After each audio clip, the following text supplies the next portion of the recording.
Good day mga kanegosyo. Ang topic natin ngayon tungkol kung ano ang problema kapag marami kang tinitinda mga kanegosyo. Ito, tapusin mo tong video ko, sigurado marami kang matututunan. Ako nga pala si Jepoy, isang negosyante. Isa rin akong DJ. Kung kailangan nyo palang DJ sa club, sa bar, sa event, message lang kayo dito sa page ko or comment lang kayo. Bilang negosyante, meron akong 11 years na experience sa pagninegosyo.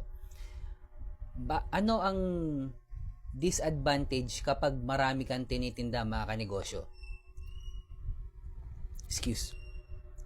Mga kanegosyo, pag marami kang tinda, pati yung customer mo nahihirapan ma-identify kung ano yung pinaka-specialty mo. Ibig sabihin, pag magpapagawa ka ng tarpaulin, ilalagay mo doon lahat ng putahe ng karinderya mo. Kung isa lang yung tinitinda mo, halimbawa kare-kare lang, or halimbawa parisan lang yung tinitinda mo. Kung maggagawa ka ng marketing tulad ng tarpaulin, post sa social media, lahat focus lang sa parisan mga kanegosyo. Doon, hindi ka mahirapan ma-identify ng customer mo at napaka-importante sa pagninegosyo yan.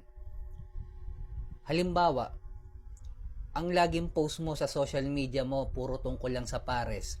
Lahat ng tarpaulin mo, lahat patungkol lang sa parisan. Once na ang customer mo ma-identify ka na parisan lang yung tinda mo, once na magutom sila at malupit naman, masarap naman yung tinda mong parisan, every time na makakaisip silang kumain ng parisan, ng pares, ikaw yung maiisip nila.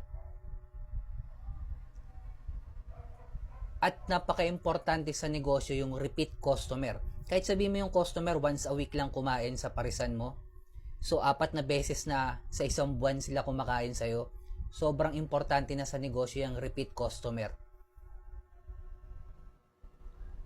Dahil meron ka ng identity, parisan lang yung tinda mo, kumpara sa ang dami mong tinda, pabago-bago araw-araw.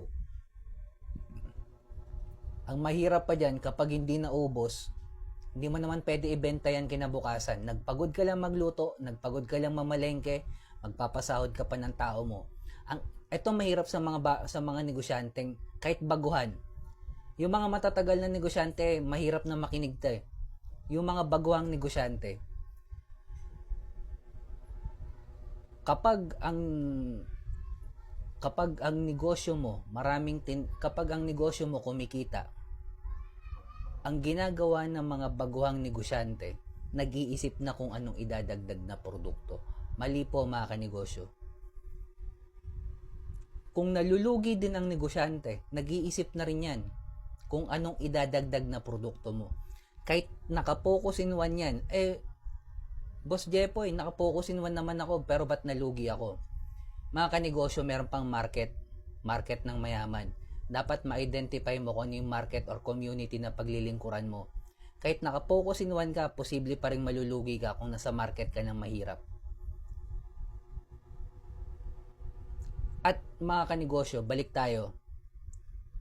Kapag pag kumikita na ang negosyante, sabihin natin yung parisan, nakapokus in one ka, kumita ka ngayon, nailagay mo sa market ng may pera, kumita ngayon yung parisan mo, automatic ang iniisip ng negosyante ang baguhan kung anong idadagdag na produkto. Ang akala niya kapag nagdagdag siya ng panibagong produkto, mas dadami yung kita niya. Mali, mas malulugi ho kayo. Bakit? Kasi ma-out of focus ka mga kanegosyo. At yung kita mo lang sa parisan, mapupunta lang yon sa binuksan mong negosyo na malulugi din. Kasi na out of focus ka na eh. Ngayon, pangalawa, ang problema dyan kapag nagbukas ka ng panibagong negosyo o nagdagdag ka ng panibagong produkto, yung mga customer mo ngayon, nalilito na sila kung ano ba yung identity mo.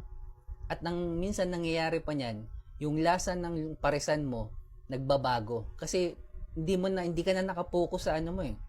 Hindi mo alam kung ano na yung nilagay nung trabahante mo. Hindi mo alam kung paano na niluto ng cook mo. Kasi na out of focus ka na, nagdagdag ka kasi ng panibagong produkto o panibagong negosyo. Na akala mo kapag nagdagdag ka ng panibagong produkto, mas lalaki yung kita mo. Ang dapat gawin ng negosyong kumikita, dapat alam nila yung level 2 business model, kung paano ma-scale up sa level 2 business model yung negosyo nila. Napaliwanag ko na yan mga kanegosyo. Applyan to ng distribution, franchising, manpower, software, licensing, platform business model. Isa lang sa mga yan, syempre dapat ikaw yung may-ari ng recipe, ikaw yung nagtahe, halimbawa, ikaw yung nag-compose ng kanta, sa'yo yung brand, sa'yo yung product, hindi ka reseller, ikaw yung nag-create, ikaw yung nag-invento, kahit ginaya mo lang, okay lang. Pero ikaw yung nagluto, sa'yo yung recipe, doon mga kanegosyo, pwede mo ma-scale up sa level 2 business model yung negosyo mo. Ayan yung hindi ginagawa ng mga negosyanteng kumikita mga kanegosyo kasi hindi sila pamilyar. At lagi ko sinasabi mga kanegosyo, kung nagsisimula ka pa lang magnegosyo, focus in one, hanapin yung community ng mayaman, scale up sa level 2 business model. Panghuli, kailangan na natin gumawa ng original content. Dahil kasama na sa trabaho natin to bilang negosyante. At mga kanegosyo, subscribe ka naman sa akin, heart mo na rin to, comment ka lang kung tagasan ka mga kanegosyo, gusto ko malaman sa tagasan yung umaabot tong video ko. At sa mga negosyanteng nakakaranas ng pagkalugi or struggle, huwag natin kalimutan mag-pray kahit anong religion natin. Ingat tayong lahat. Peace.